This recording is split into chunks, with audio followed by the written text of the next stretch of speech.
ഈ സ്വർഗും നരകും ഉണ്ടാക്കിയിട്ട് ജിബ്രീലിനോട് അത് കണ്ടുവരാൻ വേണ്ടിയിട്ട് പടച്ചോൻ പറയുന്ന ഒരു ഹദീസ് ഉണ്ട്. തിർമിദിയിലും അബൂദാവൂദിലൊക്കെ ഉദ്ധരിക്കണ ഹദീസാണ്. അത് കണ്ടിട്ട് സ്വർഗം ഉണ്ടാക്കി പടച്ചോൻ. എന്നിട്ട് ജിബ്രീലിനോടൊന്ന് പോയി നോക്കാൻ പറയാം. അങ്ങനെയല്ല, നമ്മളൊരു അതിർപ്പുള്ള സാധനം ഉണ്ടാക്കിയാൽ നമ്മൾ പറയാലോ ചെന്ന് പോയി നോക്ക്. അങ്ങനെ ജിബ്രീൽ പോയി കണ്ടുവന്നു എന്നാണ്. എന്നിട്ട് എന്താ പറഞ്ഞത്? നിങ്ങള് ഇത് കണ്ടാള് എന്നല്ല പറഞ്ഞത്, ഇത് കണ്ടോര് നല്ല ജിബ്രീൽ പറഞ്ഞത്. ഇതിനെപ്പറ്റി കേട്ട ഒരാളും ഇതിലെത്താതക്കൂല എന്നാണ്. അത്രയും അടിപൊളിയാണ് സ്വർഗം. എന്ത്, ഇതിനെപ്പറ്റി കേട്ട ഒരാളും ഇതിലെത്താതക്കൂല എന്ന് പറഞ്ഞാല് എന്തേക്കാറ്? അപ്പൊ അള്ളാഹു സുബ്ഹാനഹു വ തആല ഒരു കാര്യം ചെയ്തു. എന്ത്?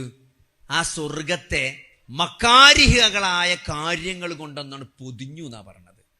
ഹഫ എന്നാ പറഞ്ഞ, ഹഫ ബിൽ മക്കാരി. എന്താ ഹഫ എന്താ? മക്കാരി പറഞ്ഞാല് ചെയ്യാൻ ഇടങ്ങേറുള്ള കുറച്ച് കാര്യങ്ങൾ കൊണ്ട് സ്വർഗത്തെ അങ്ങോട്ട് പൊതിഞ്ഞു. എന്നിട്ട് ജിബ്രീലിനോട് പറഞ്ഞു, ഒന്നുകൂടി ഒന്ന് പോയി നോക്കാറ്. അങ്ങനെ രണ്ടാമത് ജിബ്രീൽ സ്വർഗം പോയി നോക്കിയിട്ട് വന്നിട്ട് പറഞ്ഞു, ഞാൻ ഭയപ്പെടുകയാണ്, ഒരൊറ്റ ആളും ഇതിലെത്തൂല എന്നാ പറഞ്ഞത്.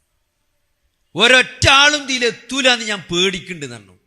കാരണം എന്താ പറയുക, നിങ്ങള് കുറച്ചിടങ്ങേറുണ്ട്. സ്വർഗത്തിൽ കയറാൻ കുറച്ചിടങ്ങേറ് വെച്ചുകിണെന്ന് തന്നെയാണ്. എന്താണ്?